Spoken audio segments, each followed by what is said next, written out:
1,00,000 మంది శివభక్తులతో కలిసి మహారుద్రాక్ష పూజలో పాల్గొనండి. వెంటనే కాల్ చేసి మీ పేరును నమోదు చేసుకోండి. నమస్తే ఉషా. నమస్తే రావు. సో ఉషా, డేటింగ్ యాప్స్ బాగా ఎక్కువైపోయాయి. అసలు తెలిసిన వాళ్ళని నమ్మడమే కష్టంగా ఉందిరా బాబు అంటే ముక్కు మొహం తెలియని వాళ్ళతో ఇంకెంత జాగ్రత్తగా ఉండాలి. గత వీడియోలో కూడా మనం చేసాం. 370 రూపాయల చికెన్ కోసం చికెన్ బిర్యానీ ఇచ్చినందుకు ఆడు అన్న మాటలు నిజంగా ఎంత బాధేస్తుందంటే, నిజంగా అమ్మాయిలు ఎలా జాగ్రత్తగా ఉండాలి, వాళ్ళు ఒక మనిషిని ఎలాంటి పర్సన్స్ ని సెలెక్ట్ చేసుకోవాలి, ఫస్ట్ ఎవరికి ఎవరు ఏమీ తెలియదు, అసలు నిజంగా ఇవన్నీ అవసరమా అనిపిస్తుంది. First beautiful question. నేను కూడా దీని గురించి కసరత్తు చేశా, రీసెర్చ్ చేశా. డేటింగ్ యాప్స్ లో అబ్బాయిలు ఎలా ఉంటారంటే, ఎండ్ ఆఫ్ ద డే నేను పర్సంటేజ్ గురించి చెప్తున్నా, ఎవరికైనా బేసిక్ ఇండియన్ మెంటాలిటీ ఎలా ఉంటది, యూజువల్ గా ఒక అమ్మాయిని కలిసి మాట్లాడి బయటికి రా అని ఈ సెక్షువల్ పర్సెప్షన్ ఓపెన్ అప్ అయ్యే కాన్వర్జేషన్ చేయడం అనేది కష్టం. ఆఫీసులో పనిచేసే అమ్మాయి కానీ ఏదన్నా అంటే బయటకు వస్తాను చెప్పి తీసుకొడుతుంది.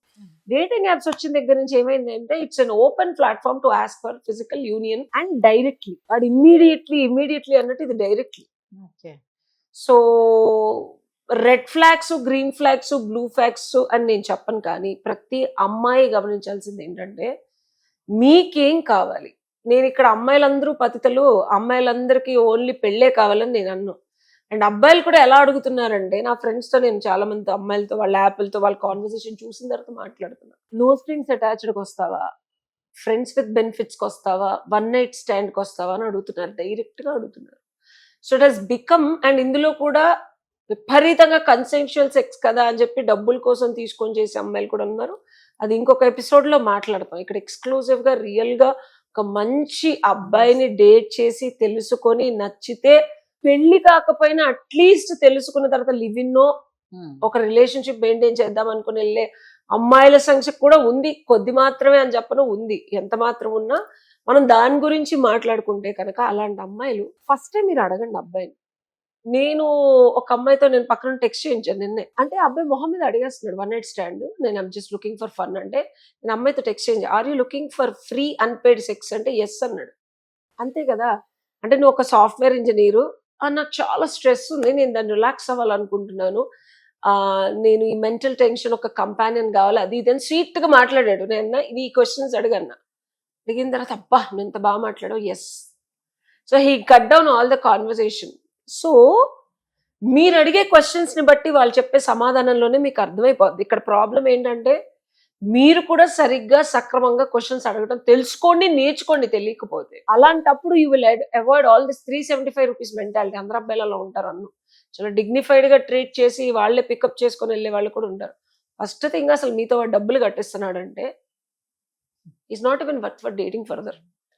సెకండ్ థింగ్, వాళ్ళు మీ సైజులు అవి ఇవి అడుగుతున్నారు కొంతమంది. అలాంటి అడిగే వాళ్ళని వాళ్ళ పాకెట్ సైజులు, వాళ్ళ శాలరీ, నేను ఒక అమ్మాయిని చెప్పా కదా, కపుల్ ఆఫ్ ఫ్రెండ్స్ అందరం కూర్చొని రకరకాల మందికి అవి ట్రైనింగ్ ద వేతన్ ఇలా అడగని, అతని శాలరీ ఎంత అడుగమ్మా, ఇవన్నీ కబుర్లు చెప్పండి, నాకు ఇలా కావాలి అలా కావాలి, మరి ఎంత స్పెండ్ చేస్తాడు నేను రిలేషన్షిప్ అంటే, నేను అబ్బాయిని నా శాలరీ ఎందుకు అడుగుతున్నావు, నువ్వు ఫిజికల్ గా ఎలాగా ఫ్రీగా అడుగుతున్నావు ఏమనంటే, మళ్ళీ ప్రేమగా చేయాలంట, వాళ్ళతో చాలా ప్రేమగా చేయాలంట. సరే ఓకే, ప్రేమగా చేస్తా, ఇవన్నీ చేస్తాను, మరి ఏంటి రెస్పాన్సిబిలిటీ తీసుకుంటావు, మరి కమిట్మెంట్ అంటే వైబ్ మ్యాచ్ అవ్వాలి కదా అంట.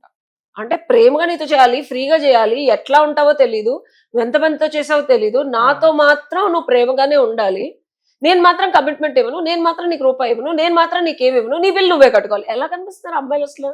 నీకు అర్థమవుతుందా? ఇది నేను ప్రాక్టికల్ గా చూసి మాట్లాడుతున్నాను. నేను రియల్ టైం ఈ 375 రూపీస్ బిర్యానీ తర్వాత నా ఫ్రెండ్స్ అందరినీ పిలిచి, ఒకళ్ళు హింజ్, ఒకళ్ళు బంబులు, ఒకళ్ళు టెండరు, ఐలు, ఓకే క్యూపిడ్, అది ఫారెన్ వాళ్ళు ఎక్కువ ఉన్నారు. I research on this. ఇన్ని యాప్లు ఉన్నాయి. ఇన్ని యాప్లో మళ్ళీ కొంతమంది ఎట్లా అంటే, ఫుల్ ఇట్లా బాడీ బిల్డింగ్ చేసి షర్టులు లేకుండా పొట్టి పొట్టి అమ్మాయిలు చూసాను రాదా, అవి so astonish when look at this profiles. పొట్టి షార్ట్లు వేసుకొని మీరెందుకు ఫోటోలు పెడుతున్నారు రా అబ్బాయిలు అంటే, అలాంటి వాళ్ళే మల్టిపుల్ రిలేషన్షిప్స్కి వెళ్ళి వాళ్ళ బాడీని చూపించి వాళ్ళు బాగా చేస్తారంట, కాబట్టి అమ్మాయి చేయాలంట. అంటే నీతో ఒకసారి మాట్లాడగానే ఆడికి వచ్చేస్తుందంట, నీకు కూడా వచ్చేసేయాలంట, ఫ్రీగా ఇష్టంగా చేసుకోవాలంట, వదిలేయాలంట. ఇలాంటి ఎక్స్పెక్టేషన్స్ ఉన్న మనుషులతో కనుక మీరు మాట్లాడితే, దీసారి బుద్ధి జ్ఞానంతో మీరు ఆలోచించుకొని ఎందుకు వెళ్ళాలి, అసలు ఎలా వెళ్ళాలి అనేది ఆలోచించుకొని వెళ్ళండి ముందు డేటింగ్. సో వాళ్ళని అంటాం కాదు, ఐఎమ్ సో సారీ ఇలా మాట్లాడుతున్నందుకు. నిజంగా. అబ్బాయి 375 రూపీస్ కి బిర్యానీ వసూలు చేస్తున్నాడని వాళ్ళని అంటాం కాదు. అసలు అట్లాంటి వాళ్ళని సెలెక్ట్ చేసుకొని అట్లాంటి వాళ్ళ దగ్గరికి వెళ్ళాడు. ఫర్దర్ గా చెప్పినట్టు నువ్వు ముద్దు ఇవ్వడం నీ తప్పు. 370 రూపాయల బిర్యానీకి ముద్దు ఇవ్వడం ఏంటమ్మా అని నేను అడుగుతా. నేను అంతే కదా, వాడంత ధైర్యంగా వాడంత పబ్లిక్ గా నన్ను అది చేసిన తర్వాత ఇది చేసాను నేను వసూలు అయిపోయినాయి అని చెప్పాడు. నువ్వు వెళ్ళలేదేమో వీడియోలో. వసూలైపోయాయి. అంటే మీ శరీరాన్ని మీరెంత చీప్ గా ఒక ప్రాస్టిట్యూట్ కన్నా చీప్ గా 375 రూపాయలకి మీరంత అవలేలుగా ఇచ్చేస్తున్నాడని వాడు ఘనాపాటిగా చెప్పుకుంటున్నాడు. వాడు అక్కడ చప్పట్లు కొట్టించుకుంటూ. సో ఇక్కడ తప్పు అంతా అబ్బాయిదని చెప్పరు. మనం కూడా కాస్త లెక్కించుకొని ఎక్కించుకొని బుర్రకి మైండ్ కి అన్ని విధాలుగా బుద్ధికి తెలుసుకొని ఏదైనా పని చేయండి. అంత ఈజీగా మీరు మీ శరీరాన్ని ఇస్తున్నారంటే వీడు ఇంతమంది పబ్లిక్ లో చెప్పాడు రాదా. ఇమాజిన్ వాడి నెంబరు, ఈ ఫోటోలు, ఈ మహా అయితే ఏదైనా వీడియో తీసాడు అనుకో, వేరే ఇంకెవరన్నా ఫ్రెండ్ తో వీడియో తీయమన్నాడు అనుకో, పబ్లిక్ ప్లేస్ అనుకో, ఇంకేదైనా అనుకో, అవి వేరే వాళ్ళకి పంపించు. బికాస్ నేను రీసెర్చ్ చేసింది most searched thing in the internet ఏంటో తెలుసా, ఎట్లా ఇలాంటి వీడియోస్ ఎక్కడన్నా ఉన్నాయా అని మన టెలిగ్రామ్ లో వాళ్ళల్లో వెతుకుతున్నారు. ఇలాంటి ఒక గ్యాంగ్ ఉంటుంది, దూరం నుంచి ఫోటోలు వీడియోలు తీసి మీ అసభ్యకరమైన పెడుతున్నారు. అంటే నువ్వేదో ఓన్లీ న్యూడ్ ఇవే కాదు, ఆఖరికి ఇది కూడా they will make you as a prostitute. అరే నేను దీన్ని 375 రూపాయలకే ఇలా చేశాను రా, దాన్ని కొంచెం బాగా మాట్లాడి కొంచెం ఇలా మసాలా వచ్చేస్తుంది, తినడానికి వచ్చేసి నీకు అన్ని ఇచ్చేసి ఇలా మాట్లాడాలి అంతే అని చెప్పి వీళ్ళ చాట్ హిస్టరీలు పంపించి షేర్ చేసుకొని నవ్వుకొని ఎగతాళి చేసుకొని ఒక అమ్మాయిని లిటరల్ గా ప్రాస్టిట్యూట్ చేసే అబ్బాయిలు కూడా ఉన్నారు. I'm so sorry, but out of my research I'm telling. ఖచ్చితంగా నువ్వు ఎన్నో చూసింటావు, నీ దగ్గరికి ఎన్నో కేసెస్ వస్తాయి. నిజంగా అండి, కొంచెం అమ్మాయిలు మనం చాలా జాగ్రత్తగా ఉండాలి. ఉష చెప్పింది 100% కరెక్ట్. మనల్ని మనం డౌన్ చేసుకుంటూ ఉండాలి. ఈజీగా లెట్ హిమ్ ఎర్న్. నో, ఇప్పుడు వాడు బిర్యానీ పెట్టి వాడు ఎర్న్ చేసుకున్నాడు 375 రూపాయలు. వీడు నువ్వు ఏమి ఎర్న్ చేసుకున్నాడు? వీడు నీ శరీరాన్ని అసలు నీ చిటికినేల్ని టచ్ చేయడం, నీతో మాట్లాడటానికి ఏం ఎర్న్ చేసుకున్నాడు? టెక్స్ట్ దగ్గర ఆపేచ్చు నువ్వు ఇట్లాంటి వాళ్ళని కలవకుండా. కరెక్ట్ గా చెప్పావు ఉష, సూపర్. Thank you.